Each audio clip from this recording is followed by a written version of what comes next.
Boker Tov les Koulam. Boker Tov les Koulam. Il manque plein de chaises. Qu'est-ce qui se passe ici? Il y a eu hier une Brit Mila, une grande Brit Mila. Ils ont fait un gros truc. Le propriétaire est sale. On a décidé de ramener les chaises, mais il a fait merde. Il va venir tout à l'heure à 11h et il va nettoyer la salle. Voilà, tu es au courant. Je suis au courant de tout. Ça fait plaisir. Tov, eh bien alors les amis, allons-y, c'est parti. Nous sommes donc dans l'étude du Rav Kook dans Sefer Orot. Alors on avait commencé la Piska Yud, la dernière Piska de la partie Amilchama, de la seconde partie du bouquin, mais on n'avait pas terminé et donc on va la reprendre parce que c'est une Piska quand même qui est très importante et qui vient conclure finalement tout le Mahalach de Orot Amilchama, donc ça vaut le coup de revenir dessus. Page Yud Zain. Ok? Page Yud Zain, on est bon? Bigedulat haolam. בהופעת הזיו של קדושת ישראל ברוממותו, אין אחיזה לכל זונים, לכל העומדים מבחוץ, לבסס איזה מוסד הדוחק רגלי אור ישראל, לבצר איזו הערה מיסטית, מכונה אמונית, אשר תוכל לעמוד חוץ ממציאות האומה, כבודה ושיפת תקרת קודשה. Facile. Alors revenons, 2 secondes. Bigdoulat Haolam. Quand le monde est grand. Ça veut dire quoi quand le monde est grand? Chez Shrina. Quand il y a la présence divine. Chez Yesh Ofat Aziv Shel Kedushat Israël Beromemuto. Donc c'est quoi cette histoire de Ziv, Romemut, Hashem? C'est quoi cette histoire? On avait expliqué la semaine dernière que le Ziv, c'est l'éclat, le rayonnement qui vient du visage. Okay, dans le visage, il y a un rayonnement très particulier. Ok? Ziv shel Kedushat Israël beromemuto, c'est-à-dire Israël. Qu'est-ce que ça veut dire en français Israël? Ben, il sera un Dieu. Il sera elle. Ah non, c'est pas ça. Yachar el. Yachar el à elle. C'est-à-dire qu'il y a un dévoilement direct du lien avec le Créateur. Donc ça, c'est normalement. Be'olam gadol. Bigdulat haolam. Quand on en est là, alors, en achiza lechol zonim. Lechol haomdim mibachutz. Quand Israël est sur sa terre, qu'il est fort, qu'il respecte la volonté d'Akadosh Baruch Hu, alors aucune influence extérieure ne peut venir nous embêter. Et ne peut amoindrir la lumière d'Israël. C'est quoi une influence extérieure? Les peuples, les différentes religions. Les Arabes. Pas que, non, pas que, justement. Comprenons bien, en français ça veut dire quoi? Ça veut dire que quand Yesh Ruach HaKodesh, quand Yesh Shrina, il ne peut pas y avoir d'autres religions. Le problème des chrétiens, c'est qu'ils ont voulu utiliser les musulmans contre les juifs et que c'est en train de se retourner contre eux. Oui, mais ça, c'est pas nouveau. Non, c'est pas nouveau. C'est pas nouveau. D'où ça vient? D'où ça vient que les chrétiens se servent des musulmans pour attaquer les juifs? La racine de ça, tu la trouves où? Esav, qui quoi? Non, oui, mais aucun rapport avec Ishmaël. Et Aaron, Esav qui va aller chercher la fille de Ishmaël. Mais d'accord, mais là je ne te parle pas seulement au niveau de l'attentat. C'est-à-dire, je ne te parle pas au niveau seulement des actes antisémites qui viennent embêter Israël. Quand ils ont voté, une partie des pays qui ont voté, ils ont dit de toute façon ils ne vont pas tenir, ils sont entourés Mais ça, mais je ne parle pas, moi, je ne parle pas seulement du danger physique. Il y a plein d'influences qui viennent sur qui pourraient influencer en mal le dévoilement divin. Il y a plein de... Pas seulement l'Aïd-Bolélout, encore une fois. Je parle ici des influences au niveau spirituel également. C'est-à-dire, tout ce que vous dites, c'est vrai. Mais il y a aussi... Non, mais l'Aïd-Bolélout d'aujourd'hui, du 21e siècle, c'est une Aïd-Bolélout, mais tu n'as rien d'autre. C'est-à-dire, tu as abandonné l'identité d'Israël, mais qu'est-ce que tu as rempli à la place? Rien du tout. Mais moi, je te parle de l'influence, par exemple, du christianisme, de l'islam en tant que tel, pas en tant que gens qui vont venir nous attaquer.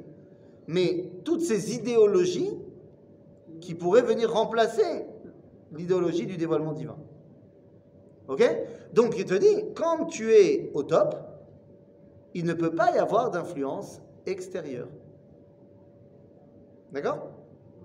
Parce que c'est clair pour tout le monde que la lumière vient d'Israël. C'est quoi être au top? Être au top, j'ai dit, c'est 1, quand le peuple juif est retourné chez lui, 2, quand il est fort au niveau politique, 3, quand il est fort au niveau de sa relation avec Dieu, 4, quand il y a le dévoilement divin. Shrina. Décidé par Dieu. Voilà, la Shrina, il n'y a que Dieu qui peut la donner. Voilà, donc. Ah ben, de toute façon. Est-ce qu'il voudra bien la donner?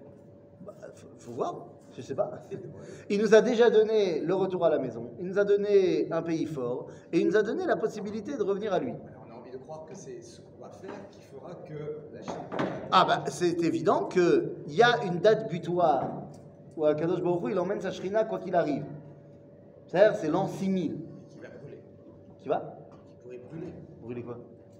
Brûler ceux qui n'ont pas été sur son chemin. Non, imagine Shrina, c'est Non, c'est que lorsque Akadosh Baruch Hu, il veut emmener son dévoilement, alors Motzi Chama Minartika, Vetzadikim Mitrapim Ba, Vershaim Nidonim Ba. Ça veut dire qu'ils vont disparaître. Ils vont être obligés de faire tchouva. Hein? Il ne le fait pas tout de suite, si le résultat sauf sera le même. Parce qu'il veut que tu participes. D'accord. Mais est-ce Donc, que sauf si. donc j'ai dit, il y a sauf une date butoir, on peut le faire arriver avant. C'est tout le concept de Be'ita Achishena. La Géoula, elle est soit en son temps, soit avancée. Ça dépend de nous. Ok? Donc quand on est au top, il ne peut pas y avoir En achiza lechol zonim, lechol haomdim mibachutz, levases eizo mossad adochek ragle or Israël, levatzer et aramistit, ou alors une mechona émounite, de faire rentrer une nouvelle émouna dans le peuple juif. Asher tochal amod chutz mimetziut hauma, kevoda veshivat ikrat kocha. Ok? Bagalout, bien sûr qu'on a eu plein d'influences, ok, qui ne sont pas forcément positives. Ok. Qui a or a Elion, veziv a yichud a meuchad, sheyesodo Elion, or emet bifrirato, chai bo, hareu kashur bisgulat Israël, Hashem Eloav imo, utruat melech bo. Qu'est-ce que c'est que cette histoire-là? On nous dit la lumière Elion, donc la vraie lumière grande et supérieure. Veziv hayichud hameuchad. C'est quoi le ziv hayichud hameuchad? C'est que Knesset Israël ne fasse plus qu'un avec le dévoilement divin. C'est ce que les Mekoubalim appellent les Shem Yichud Kudsha Berichu Ushrinte. On n'avait pas tout à fait, on est presque encore. Bezrat Hashem.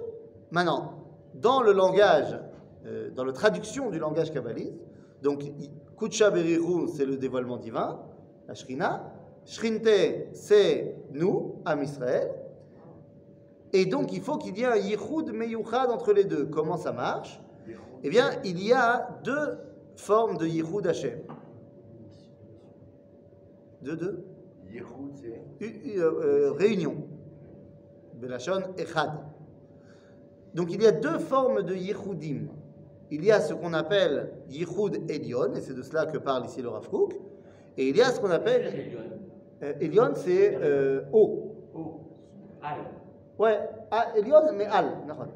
Et il y a Yichud Tarton, en bas. Alors, qu'est-ce que ça veut dire? Yichud Elion, c'est Yud Vehei. Yichud Tarton, c'est Vav Vehei. Vous savez que le tétragramme, il est formé de 4. Yud, Hei, et ensuite Vav et Hei. Donc, Yichud Elion, c'est Yud Ke, et Yichud Tarton, c'est Vav Ke. Ça veut dire quoi? Ça veut dire que Yichud Elion, c'est Shema Israël, Hashem Eloheinu, Hashem Echad. Et Yichud Tarton, c'est Baruch Shem Kevod Malchuto Leolam Vaed. Il y a un rapport entre Vav et Baruch Shem. J'y viens. J'y viens. Il est né à 7 mois. C'est pas grave. Non, c'était pour dire que Yud K, j'ai jamais deviné le rapport. Alors c'est quoi, vas-y? Non, Ah, c'est moins facile, hein. C'est des HM. Yud Vehei, c'est Shiftei Ya. Les tribus d'Israël s'appellent dans le Tanakh Shiftei Ya. C'est une tribu de Dieu pour moi. Il a fait. Donc ça veut dire que Yud Vehei, c'est le dévoilement divin par l'intermédiaire de Shiftei Israël. Yud Vav. Non, Yud Hei. Yud Hei. Parce qu'il y a le mot. Et Shiftei Israël. En fait, Israël et Ya, c'est. Otodava, t'as compris. Donc c'est pour ça que Shema Israël, Hashem Eloheinu Hashem Echad, le dévoilement de Dieu passe par Israël. Donc Yud Vehei, c'est le dévoilement par Israël. Vav Vehei, c'est Yichud Tarton, Baruch Shem Kevod Malchuto, Leolam Vaed. Mais c'est Leolam Vaed, ça passe pas par Israël. Pas forcément, du moins par Israël. Vaed, c'est éternel. Vaed, c'est pour l'éternité. Mais ça veut dire qu'il n'y a pas ici dans cette phrase Baruch Shem Kevod Malchuto Leolam Vaed, il n'y a pas la notion d'Israël. Donc ça veut dire que normalement il faut un Yichud Meyuchad, c'est-à-dire entre Yud Vehei et Vav Vehei. Le Tidraram il doit être complet. Mais nous dit le Rav Kook, Bagalout, on est réduit à Yichud Tarton. Et donc d'autres identités peuvent prétendre à dévoiler le divin. Ok? Parce qu'il n'y a pas la notion d'Israël qui est mise en avant. Forcément, Israël est bafoué à ce moment-là. Ça reste quand même un gros problème. Ah oui, c'est oui. qu'à partir du moment où on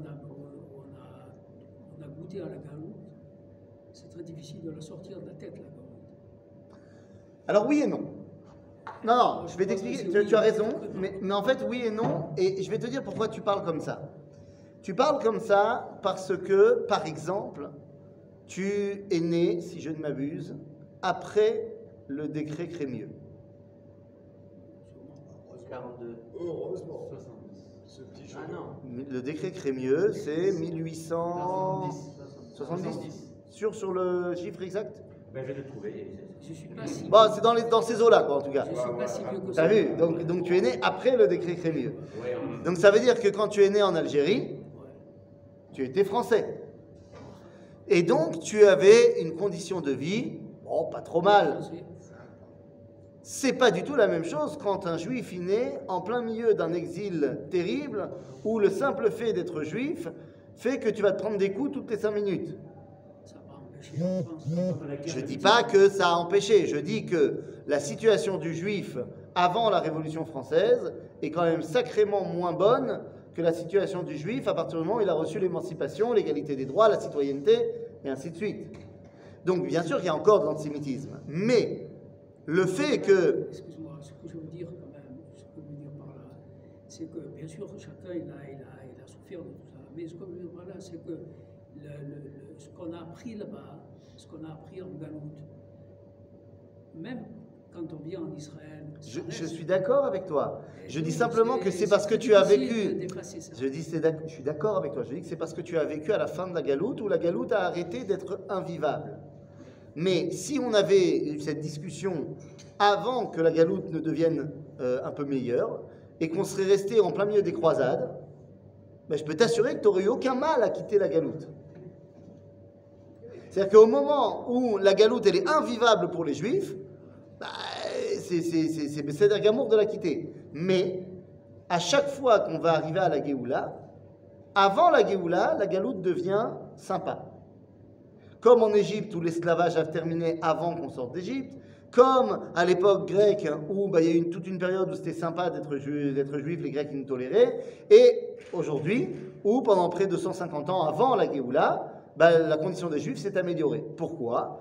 Parce que Dieu il veut qu'on veuille sortir d'Égypte, d'Égypte et d'exil. Pas qu'on soit obligé, mais qu'on veuille sortir d'exil. Okay ? Donc ça veut dire c'est pas parce que tu veux fuir, c'est parce que c'est idéalement bien de sortir. Alors, tu as raison que dans la mesure où la Galoute devient sympa, entre guillemets évidemment, c'est dur de quitter et d'annuler tout ça. Et donc on comprend la phrase de Manitou qui disait c'est plus facile de faire sortir un juif d'exil que de faire sortir l'exil du juif. Miyeridat ha'olam ve'ashpalat ha'neshama ha'israélite. C'est aussi, il ne faut pas que la cache-route te cache la Nachon, tout à fait. La Bible est pas loin. Mi-yerida, mais il ne faut pas non plus ne pas faire la kashrut. C'est pas loin. Mi-yeridat ha'olam. Ve'ashpalat ha'neshama israélite. Donc c'est quoi ça? C'est l'exil. Nifrad ha'yichud ha'elyon mimekor achduto. Ve'ala lema'ala le'arakia lashchakim. Depuis l'exil, ha'yichud ha'elyon, il s'est séparé du yichud tarton. En d'autres termes, Israël, il est là, mais il n'arrive pas à dévoiler ce qu'est Israël Béhémet. Et donc, il est parti où, ce Yichud Elion? Il est parti Barakia. C'est-à-dire qu'il y a Adain Israël, Aval Ba'elionim, dans les mondes supérieurs. Et c'est ce qui est mis en avant, Ba'olam HaChaim lo yofia ki im nig'e hazarurit shel haYichud hatarton. Et ce qui se voit ici, ce n'est que les derniers vestiges du Yichud Tarton. C'est plus du tout aussi élevé qu'avant. Hanish'av me'aborot ha'she'uvim ve'yad zarim bonogat. Et dans ce Yichud Tarton, on a dit, il y a l'influence d'autres cultures. Zeh Yichud Tarton. Donc, puisqu'il y a l'influence des autres cultures, azmana assez.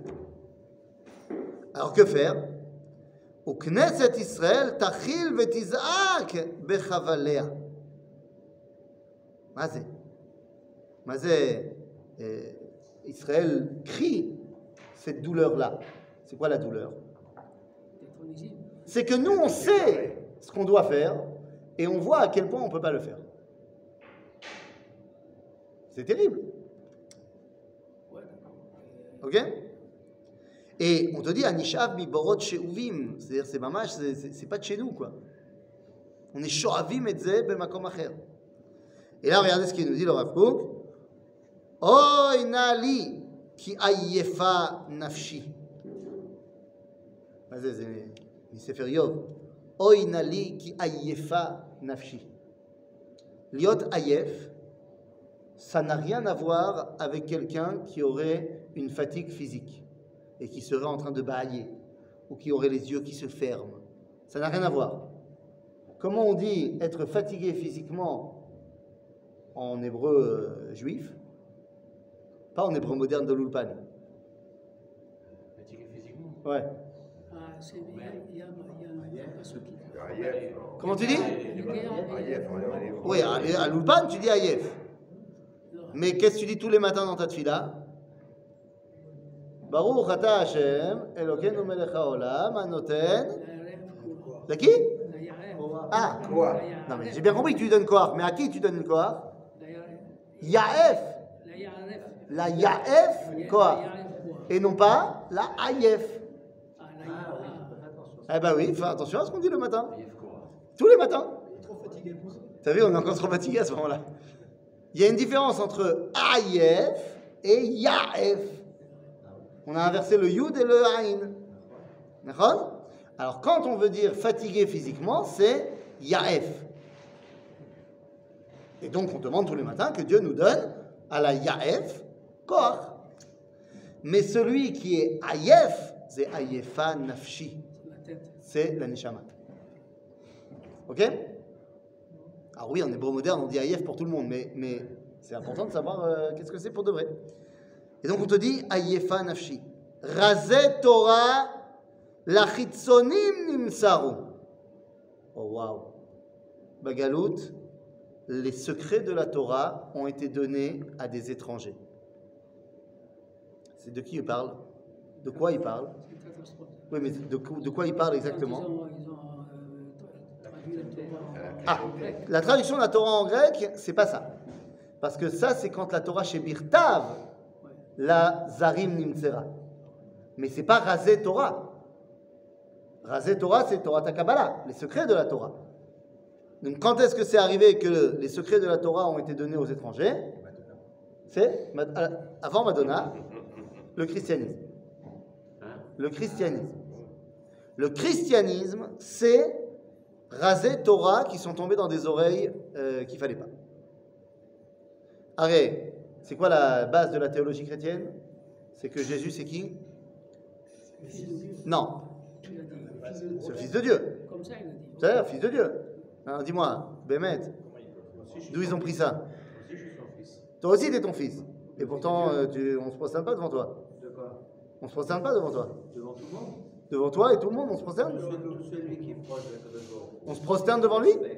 Pardon? On se prosterne devant lui. Oui, pour Kippour, on se met par terre le plus bas possible. Devant le rabbin. Ah, devant Non, Dieu. c'est de Hachem. Ah, donc pas devant son fils. Non. D'où ils ont pu arriver à une théologie comme ça, où il y a un bonhomme, c'est le Fils de Dieu. Parce qu'ils ont lu dans la Torah, Béni Bechori Israël. C'est marqué dans la Torah. Ah, c'est de nouvelles Aval, un juif, quand il entend Béni Bechori Israël, il comprend bien que c'est pas moi physiquement qui sont de... Mais quand tu dis ça dans une oreille païenne de l'époque, bah on prend un bonhomme, on en fait le Fils de Dieu. Tu comprends? Donc Razé Torah, la chitzonim nimseru. Et à ce moment-là, à Torah nisrefet. À Torah nisrefet, gvilea nisrafim ve'otiyot porchot. Levnei Tzion ayekarim efer tachat per usam. Alors c'est quoi cette histoire? C'est quoi cette histoire de gvilim nisrafim ve'otiyot porchot ba'avir? Mazé. D'où le Rav Kook qui prend cette image, qui est une image terrible. Le parchemin brûle et les lettres s'envolent. Pas Rabbi Akiva, mais c'est dans la même équipe. C'est Rabbi Hanina ben Teradion. Rabbi Hanina ben Teradion qui fait partie de Asara Harugei Malchut. La façon dont il a été tué est une façon terrible. Qu'est-ce qu'il a fait? Enfin, qu'est-ce qu'on lui a fait, les Romains? Ils l'ont entouré d'un Sefer Torah, en mettant bien de la laine entre lui et le Sefer Torah, mouillé, pour que ça prenne plus de temps, et ils ont allumé. Et donc ça met du temps, c'est terrible, parce qu'il est brûlé vivant, et il ne meurt pas tout de suite. Et à ce moment-là, il y a eu donc un laps de temps, je ne sais pas combien, où il était dans les flammes, mais encore en vie. Et ses élèves, qui sont en face de lui, lui disent « Mais qu'est-ce que tu vois ?» Et il répond « Je vois Gvilim Nisrafim ve'otiyot porchot ba'avir. » Je vois le parchemin brûlé, mais les lettres s'envolent. C'est rapporté sur une parole. Oui, c'est dans le Midrash de Ele Eskera. On lit à Yom Kippour. Ele Eskera. Sur les Asara Harugei Malchut. Et c'est même dans Gittin. Je suis pas sûr que les Sfardim les lisent. Ah, il faut que vous ne le lisez pas. Ah non, vous le lisez à Tchaber. Bekitsour, non, on lit à Yom Kippour. Tu as raison. Bekitsour, mais c'est quoi? Ça veut dire quoi cette histoire? C'est quoi les Indiens? Et puis d'abord, il a fait quoi pour ça? Je veux dire, c'est quand même une punition. Oui, c'est. Hein? Alors tu vas me dire, non, c'est Asara Harugei Malchut. Oui. Il n'a rien fait de mal. Moshe, il a posé la question pour Rabbi Akiva. Et la réponse, c'est quoi? C'est tu peux pas comprendre, moi j'ai une idée. Mais ça, c'est pour Rabbi Akiva. On pose la question pour tous. Et à propos de Rabbi Hanina ben Teradion, il y a une réponse. On dit en l'occurrence que c'est les Gilgoulim, les 10 frères qui ont vendu Yosef. Inechidame. Mais ça, c'est pas nous qui disons. C'est le Goy qui dit ça. Là-bas, dans le Midrash, dans la Gemara. C'est le Goy qui dit, le Romain, qui dit c'est à cause de Mechirat Yosef que ce qui vous arrive.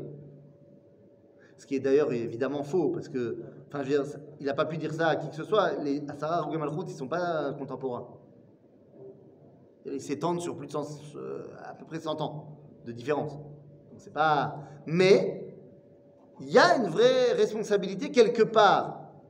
Et pour Rabbi Hanina ben Teradion, la question est posée et on donne une réponse. Lama, il a mérité ça. C'est quand même une mort terrible. Il dit parce que Aya Ogé et Hashem beotiotav. Ogé et Hashem beotiotav. Il disait le nom de Dieu, le tétragramme, tel qu'il est marqué. Qu'est-ce que ça veut dire? Ben toi, quand tu vois Yud Kei Vav Kei, tu dis Adonai. Ou Hachem, quand j'utilise. Oui, le Pshané. Quand tu lis, tu fais dans ton... La vraie prononciation. Voilà, la vraie prononciation du tétragramme. Que l'on relie dans nos sidourim avec les vocalisations qu'il y a. Oui. C'est pas le vrai nom de... Oui. Bah, la prononciation de Yud Kei Vav Kei. Mais quand on dit le vrai nom, pour moi, c'est le chef. Non, c'est ça, Yud Kei Vav Kei. Le tétragramme. C'est ça. Maintenant, la question, elle est là, elle ne s'arrête pas là. Elle dit attends. La Gemara dans Sanhedrin nous dit que Aoget Hashem beotiotav en lo chelek leolam haba. Donc tu vas pas me dire que Rabbi Hanina ben Teradion, quoi, il n'a pas étudié? On dit non, il faisait ça pour les Itlamed, pour apprendre. Il voulait apprendre. C'est quoi la prononciation du tétragramme? Ah, que des Itlamed mutav. Par exemple, je veux rentrer au Sanhedrin. Il y a une place vacante au Sanhedrin. J'aimerais bien passer les examens pour me sanhédriser. Bon, d'accord, pas de problème, mais pour te sanhédriser, il faut que tu passes aussi un examen parmi les différentes épreuves. Tu as une épreuve en halakha, une épreuve en gemara, une épreuve en Rav Kook, ok? Et puis tu as une épreuve aussi en sorcellerie. Ah bah oui, nous dit le Rambam, tous les membres du Sanhedrin doivent connaître toutes les sorcelleries, les kshafim qu'il y a à leur époque. Ben voilà, pour savoir, d'abord reconnaître si quelqu'un en fait pour la doune, et pour savoir que... Donc, tu es bien obligé d'apprendre. Ah, tu n'as pas le droit de faire de la sorcellerie. Mais si c'est pour apprendre, c'est besséder. Donc, pareil pour la Got et Hashem beotiotav. Tu as le droit pour apprendre. Alors, pourquoi on lui en tient rigueur? Directement parce qu'il faisait ça befaresia. Au lieu de faire ça chez lui, dans sa chambre, il faisait ça dehors. Et donc, les goïms, ils entendaient ça. Il dit, mais pourquoi il a fait ça? Il dit, parce que Rabbi Hanina ben Teradion, il voulait amener la Géoula. Arémazé le tétragramme. Je ne vais pas commencer à vous le prononcer, mais vous savez que c'est du futur. C'est-à-dire que c'est un nom divin qui reflète une dimension qui n'est pas encore là. Ça commence par un Yud. D'accord? C'est la dimension du futur.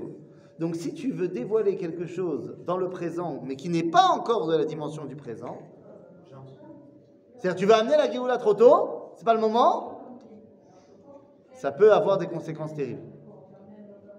Donc, c'est ça que nous dit ici le Rav Kook. C'est-à-dire, Vebasof, Efer, Slicha, Tachat, PR. Il y a eu la cendre à la place de l'éclat. Et ça, c'est toute notre réalité durant l'exil, les amis. Deuxième mi-temps de la Piska Yud. Je sais pas, dans la cuisine ou dehors. Hein, où vous voulez, quoi. Bekitzo, on fait la pause. Et ensuite, la deuxième mi-temps de la Piska Yud. C'est parti.